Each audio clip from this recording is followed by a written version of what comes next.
Hey guys, this is Tim Rosanelli. Hey, I just wanted to show you this really excellent wild edible. Most people don't know, but this grows on the side of the road all over the place, and I'm going to show you what it is. Well, here it is. It's the wild asparagus. This plant is really easy to identify. You'll see it from the road. It's kind of fern-like, and it's really tall.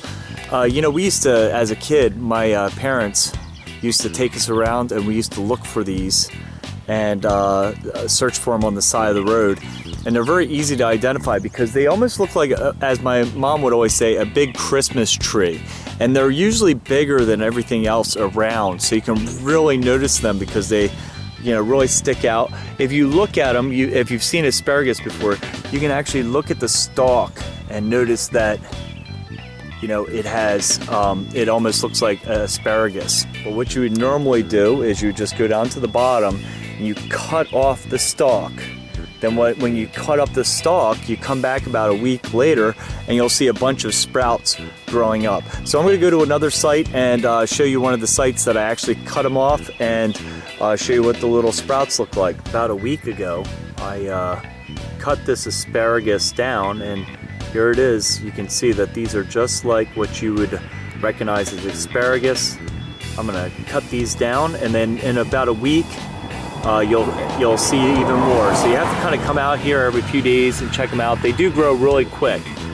I checked these yesterday, and they weren't that big at all. In fact, they were like this size over here, and now they're like this big. So you kind of have to check them every few days. Here's the 3 spears that I just found, looking good.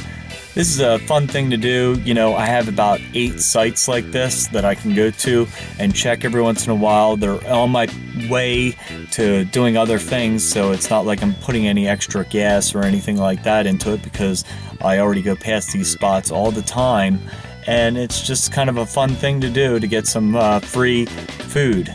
The really important part about finding the asparagus is being able to see the bigger ones, because that every year will come up at the same spot. So once you locate them, during the time when they're coming up, or even into the fall, you can go back to that location the next year and find your asparagus. All right, guys. Well, I hope you enjoyed this little stalking the wild asparagus, as Joel Gibbons would call it, and we'll see you next time.